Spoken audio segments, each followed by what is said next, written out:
Hello students, today we are going to discuss about important questions of anatomy and physiology. So let's begin. So starting with the cell and tissue chapter first, this is a very important chapter, very scoring chapter, right? ठीक, the first question is explain the structure of cell. It is very important. ठीक है, तो आपने क्या करना है, diagram जरूर draw करके आना है, चाहे क्वेश्चन में मेंशन्ड है कि ड्रॉ डायग्राम, ठीक है, चाहे नहीं है, आपने डायग्राम ड्रॉ करके आना है। क्वेश्चन पेपर में बेसिकली क्या करते हैं, स्टार्टिंग में एक लाइन लिख देते हैं नोट के तौर पे, लिखा होता है draw diagrams wherever compulsory, ठीक है, और वेर एवर नीडेड।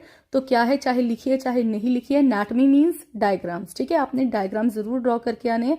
ठीक है, ये जो स्ट्रक्चर ऑफ सेल है आपको एक्सप्लेन करने के लिए बोला है, साथ में इसका डायग्राम ड्रॉ करना है और सारा स्ट्रक्चर एक्सप्लेन करना है। मतलब साइटोस्केलेटन का भी जिक्र होना चाहिए इसमें, जो माइक्रोट्यूब्यूल्स है, माइक्रोफिलामेंट्स हैं, ठीक है, और फ्लैजिला है, वो पार्ट भी आपने इसमें ऐड करना है।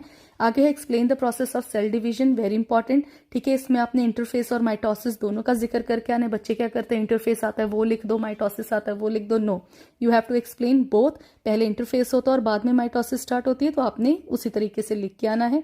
ठीक, explain the function of cell in details, define tissue, enlist and explain the types of tissue. ठीक है, एनलिस्ट मतलब सिर्फ आपने नाम लिख के आने, ठीक है, और एक्सप्लेन लिखा हुआ जब, तो आपने सारा एक्सप्लेन करके आना है। ठीक है, अब इसमें टाइप्स ऑफ टिश्यू कौन से you know very well, epithelial, connective, nervous, muscle, ठीक है।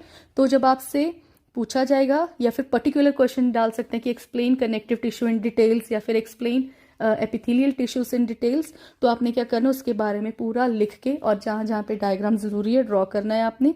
ठीक, आगे explain membranes, its types and functions, explain glands, its types and functions. ठीक है, आगे है ब्लड चैप्टर में कौन से आ सकते हैं, define blood and enlist its types. ठीक है, डिफाइन ब्लड की डेफिनेशन देनी है आपने, प्लस जो इसकी टाइप्स है उसके नाम लिखने, एनलिस्ट मतलब पता है।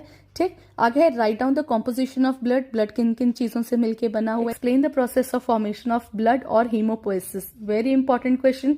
ठीक है, आपको या तो फिर शॉर्ट नोट में डाल देंगे अकेला हीमोपोएसिस, उसका भी क्या मतलब है, process of formation of blood, की बॉडी में ब्लड कैसे बनता है, उस प्रोसेस को हीमोपोएसिस बोलते हैं। ठीक है, किसी तरीके से भी क्वेश्चन आ सकता है आपको। आगे write down the functions of blood, what is blood clotting, ठीक है, and explain the process of blood clotting in details, what is a blood group, ठीक है, ब्लड ग्रुप किसको बोलते हैं। ठीक है, क्वेश्चन ऐसे भी आ सकता है, explain the blood grouping in details, तो उसमें आपने सारी चीजें ऐड करनी, या आपको अलग से क्वेश्चन पूछा कि एबीओ के बारे में लिखो या आरएच फैक्टर के बारे में लिखो, तो आपने क्वेश्चन पे ध्यान देना है। ठीक है, आगे क्वेश्चन है, या तो आपको आएगा एक्सप्लेन अबाउट आरबीसीज या फिर एरिथ्रोसाइट्स। ठीक है, आरबीसीज का ही दूसरा नाम क्या है, एरिथ्रोसाइट्स है, तो दोनों क्वेश्चन सेम ही हैं। ठीक, आगे explain the structure and functions of RBCs और एरिथ्रोसाइट्स इन डिटेल्स। ठीक, उसी तरीके से डब्ल्यूबीसीज को क्या बोलते हैं, ल्यूकोसाइट्स बोलते हैं, ऐसे क्वेश्चन आ सकते हैं। ठीक है, और प्लेटलेट्स को क्या बोलते हैं, थ्रोम्बोसाइट्स बोलते हैं। क्लियर, आगे है सर्कुलेटरी सिस्टम, सर्कुलेटरी सिस्टम में क्या होता है, define heart, explain the functions of heart. ठीक है, what are the 3 layers of heart, explain the interior of heart. ठीक है, ये क्वेश्चन आपको कैसे आ सकता है, explain the structure of heart. अगर आपको आ गया explain the structure of heart, तो आपने इसमें तीनों लेयर्स का जिक्र करके पेरिकार्डियम, मायोकार्डियम, एंडोकार्डियम, ये भी लिखना है, और साथ के साथ इंटीरियर ऑफ हार्ट की, हार्ट के जो पार्ट्स हैं अंदर, उनको उनके बारे में डिस्कस करना है, और लेबलिंग जरूर करनी है हार्ट को ड्रॉ करके। ठीक है, इसमें हार्ट का स्ट्रक्चर मस्ट है, जहां पे भी आए स्ट्रक्चर वर्ड, तो आपने साथ के साथ उसका डायग्राम ड्रॉ करना और उसको अच्छे तरीके से लेबल करना है। ठीक है, आगे है explain the flow of blood through heart. ठीक है, या तो इस तरह से आएगा या फिर circulation of blood in heart. ठीक है, किसी भी तरीके से क्वेश्चन आ जाए, लिखना हमने सेम ही है कि ब्लड का जो रूट है, ठीक है, प्रॉपर वो क्या है। ठीक है, ब्लड कैसे फ्लो करता है पूरे हार्ट में, और हार्ट में से कैसे पूरी बॉडी में जाता है, आपने उसके बारे में लिखना है। क्लियर, इसी तरह से जो नेक्स्ट क्वेश्चन है वो कैसे हो सकता है, write about the electrical conducting system of heart, जिसमें SA node, AV node, bundle of His वगैरह सब आपने बताने, इट इज वेरी इंपॉर्टेंट। ठीक है, या फिर आपको क्वेश्चन आ सकता है write about conduction system of heart, तो ये सारे सेम है, या फिर इसमें से शॉर्ट नोट्स भी आ जाएंगे, explain about AV node, short note on SA node, on AV bundle और बंडल ऑफ हिस। ठीक है, कुछ भी आ सकता है, तो आपने इसको डिटेल्स में पढ़ के जाना है, this is a very scoring chapter. ठीक है, आगे explain cardiac cycle in details, it is very important. ठीक है, आगे है डिफाइन ब्लड वेसल्स। ठीक है, ब्लड वेसल्स की डेफिनेशन जरूर देनी और उसके टाइप्स के बारे में जरूर बताना है, नाम लिख के आने। ठीक है, कौन सी टाइप्स है उसकी, arteries, arterioles, capillaries, veins, venules. ठीक है, इनके बारे में आपने नाम लिख के आने। ठीक है, और what are the types of blood vessels and write about them in details, ठीक है। डिफाइन बीपी, ब्लड प्रेशर की डेफिनेशन लिख के आनी है। Systolic and diastolic blood pressure किसको बोलते हैं, नॉर्मल ब्लड प्रेशर की वैल्यू क्या है, आपने वो लिख के आनी है। And factors affecting the blood pressure, कौन से फैक्टर्स हैं जो ब्लड प्रेशर को अफेक्ट करते हैं, वो लिख के आने। उसी तरह से अपने पल्स की डेफिनेशन देनी है, एज वेल एज कितनी नॉर्मल पल्स होती है, ठीक है, कहाँ कहाँ फील हो सकती है, ठीक है, और जो फैक्टर्स अफेक्टिंग पल्स है, ठीक है, आपने उसके बारे में भी जरूर लिख के आना है। नेक्स्ट इज लिम्फेटिक सिस्टम, ठीक है, what is the lymph, explain the functions of lymph, explain the structure and functions of lymph node, very very important, ठीक है। What are the lymph vessels, अब लिम्फ ऐसे आपको क्वेश्चन आ जाएगा कि अगर समझो 5 मार्क्स का क्वेश्चन आया, right in details about lymph vessels, ठीक है, तो कौन सी लिम्फ वेसल्स होती हैं, lymph capillaries, larger lymph vessels, right thoracic duct and right lymphatic duct के बारे में भी आप लिख सकते हो, ठीक है। अगर आपको सिंपली आ गया कि राइट अबाउट लिम्फ कैपिलरीज, ठीक है, right a short note on larger lymph vessels या फिर थोरैसिक डक्ट या राइट लिम्फेटिक डक्ट, ठीक है, ये आपको अलग अलग भी आ सकता है, ठीक। तो आपने क्या करना है, डायग्राम साथ के साथ जरूर ड्रॉ करने हैं, क्लियर।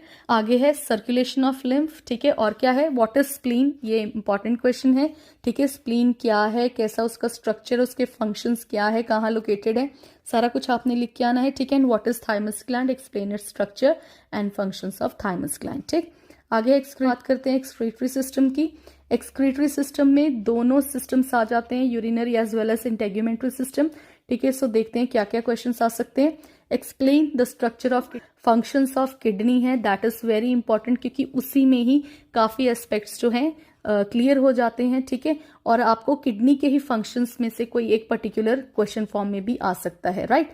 आगे देखो क्या है, explain the structure of nephron in details, what are ureters, explain its structure and functions, explain the structure and function of urinary bladder, it is also important, ठीक है। आगे है explain the structure and function of urethra, ठीक है। अगर तो simple सा पूछा है तो आप कोई भी लिख सकते हो, ठीक है। अगर स्पेशली पूछा है कि write down the structure and function of male urethra, तो आपने एग्जैक्टली रिप्रोडक्टिव वाला ही लिखना है जो हमने रिप्रोडक्टिव वीडियो में डिस्कस किया था, ठीक है। क्योंकि यूरेथ्रा जहां जहां से पास हो रहा है उसका वहां वहां से नाम पड़ रहा है, जैसे कि prostatic urethra, membranes urethra, bulbar urethra, ठीक है।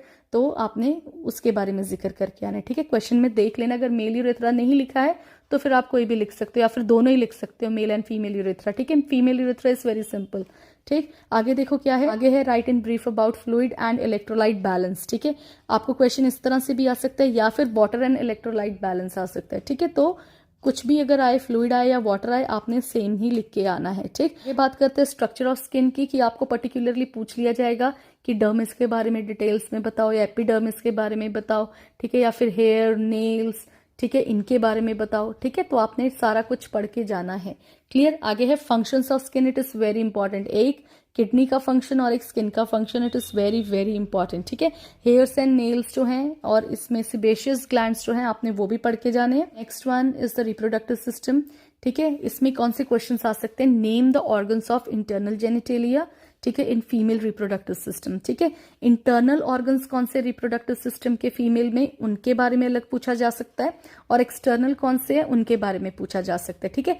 या तो जैसे आपको स्क्रीन पे क्वेश्चंस दिख रहे हैं इसी तरीके से आएगा, या फिर पर्टिकुलरली आपको पूछ लिया जाएगा कि explain the structure and function of vagina, explain the structure and function of uterus, uterus जो है इट इज वेरी इंपॉर्टेंट, ठीक है। And explain the structure and function of fallopian tube या ovaries, ovaries are also very important, ठीक है, उसको जरूर पढ़ के जाना, ठीक है। आगे है एक्सटर्नल जेनिटेलिया में labia majora, labia minora, mons pubis, clitoris, ठीक है, ये सब पूछ सकते हैं। आगे है, ठीक है, right short notes, oogenesis very very important, spermatogenesis also important, ठीक है, शॉर्ट नोट्स में आ सकते हैं। मेंस्ट्रुअल साइकिल वेरी इंपॉर्टेंट, ठीक है, ओव्यूलेशन के बारे में भी पूछ सकते हैं, ठीक है। आगे है structure and function of testis, आपको आना चाहिए, इट इज वेरी इंपॉर्टेंट, ठीक है। Scrotum, epididymis, spermatic cord, vas deferens, ejaculatory duct, prostate gland and urethra. Urethra का इसमें इसलिए जिक्र किया क्योंकि मैंने आपको पहले भी बोला कि मेल यूरेथ्रा अलग होता है, ठीक है, आपने इसके बारे में जरूर पढ़ के जाना है। बात करते हैं रेस्पिरेटरी सिस्टम की, इसमें कौन से क्वेश्चंस आ सकते हैं,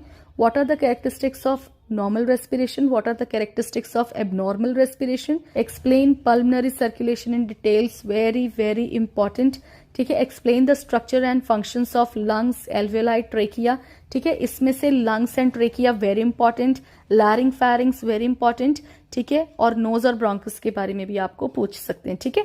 आगे देखो क्या है, सेंसरी ऑर्गन्स, सेंसरी ऑर्गन्स में जो स्ट्रक्चर ऑफ आई है, आपको आई का डायग्राम ड्रॉ करना आना चाहिए, ठीक है। उसके पार्ट्स के बारे में पता होना चाहिए और उनके फंक्शंस के बारे में पता होना चाहिए, ठीक है ना।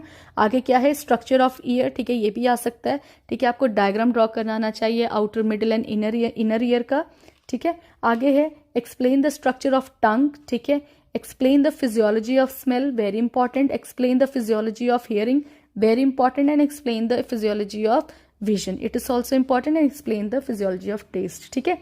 आगे है एंडोक्राइन ग्लैंड्स, एंडोक्राइन ग्लैंड्स में से कौन सा क्वेश्चन आ सकता है, पिट्यूटरी ग्लैंड के फंक्शन एंड स्ट्रक्चर के बारे में बताना है, थायराइड ग्लैंड, ये दोनों इंपॉर्टेंट है, ठीक है। पैराथायराइड, एड्रीनल, पैनक्रियास, ठीक है, ये डाइजेस्टिव सिस्टम में भी सेम ही चलेगा।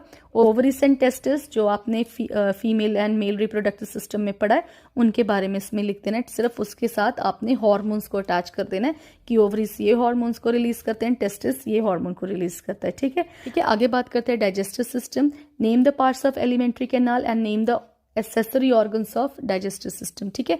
ऐसे आपको क्वेश्चन आ सकते हैं कि सिर्फ एलिमेंट्री कैनाल के पार्ट्स के बारे में बताओ, ठीक है, या फिर accessory organs of digestive system के सिर्फ नाम ही नाम बताओ उन ऑर्गन्स के, क्लियर। ये एक्सप्लेनेशन किसकी मांग सकते हैं, लिवर की, गॉल ब्लैडर की, stomach and liver, very important, ठीक है। Salivary glands are also important, tongue, small intestine के पार्ट्स सारे और उसके फंक्शंस, लार्ज इंटेस्टाइन के स्ट्रक्चर के बारे में और उसके फंक्शंस, ठीक है। आगे function of gastric juice, it is also important. आगे है process of digestion and absorption, ठीक है, ये एक रॉसन विल्सन में टेबल दिया गया है, ठीक है, आप उसी को पढ़ के चले जाना, ठीक है। मेटाबॉलिज्म और फैट और प्रोटीन, वेरी इंपॉर्टेंट, ठीक है। आगे बात करते हैं मस्कुलोस्केलेटल सिस्टम की, what our muscles, explain the types of muscle, ये टिश्यू चैप्टर में हमने पढ़ा है, ठीक है, टिश्यू वीडियो में देख लेना, ठीक है। आपने उन्हीं के बारे में साथ के साथ डायग्राम ड्रॉ करके, ठीक है, लिख के आना है, ठीक है। मसल्स के फंक्शंस के बारे में लिख के आना है, ठीक है। Explain the types of bones, explain the function of bone, ठीक है, जैसे जो टाइप्स ऑफ बोन्स हैं, लॉन्ग, शॉर्ट, फ्लैट, इरेगुलर, ठीक है, उनके आगे फंक्शंस के बारे में आपने बता देना है, ठीक है। Explain the process of development of bone, या फिर क्वेश्चन आ सकता है explain the process of growth of bone, ठीक है, ये जरूर पढ़ के जाना है आपने, ठीक है। Explain the structure of skull, ठीक है, and list the joints, different joints के नाम बताने और उनके जॉइंट मूवमेंट्स बताने, ठीक है। आगे है explain the muscular contraction, clear. आगे लास्ट है नर्वस सिस्टम, ठीक है, नर्व्स की डेफिनेशन पूछ सकते हैं और स्ट्रक्चर ऑफ नर्व सेल पूछ सकते हैं, ठीक है, या फिर क्वेश्चन आ सकता है explain neuron, dendrite, axons, transmission of nerve impulses, meninges, very important, ventricles, very important, ठीक है, CSF and its function, very important, ठीक है। और बाकी cerebrum, cerebellum, medulla oblongata, grey and white matter and spinal cord, ये भी पढ़ के जाने हैं आपने, ठीक है। और ये जो इंपॉर्टेंट है 12 पेयर्स ऑफ क्रेनियल नर्व्स, ठीक है, इनके बारे में जरूर पढ़ के जाने हैं, लाइन वाइज ही आपने पढ़ने हैं, ठीक है, और उनके क्या क्या फंक्शन है वो याद करके जाने, and explain the functions of autonomic nervous system, ठीक है। सो पेपर ध्यान से करके आना, क्वेश्चंस अच्छी तरह से पढ़ना, कहीं न्यूरॉन पूछा आप नेफ्रॉन लिखाओ या नेफ्रॉन पूछा न्यूरॉन, ऐसी गलतियां मत करके आना। जहां भी डायग्राम जरूरी है प्लीज ड्रॉ करके आना, पेंसिल अपनी साथ लेके जाना, ठीक है, और जल्दी लिखना, जो क्वेश्चन आता है उसी पे ही मत टाइम लगाना, ठीक है, टाइम मैनेजमेंट काइंडली करना, ठीक है। Best of luck, do well, thank you.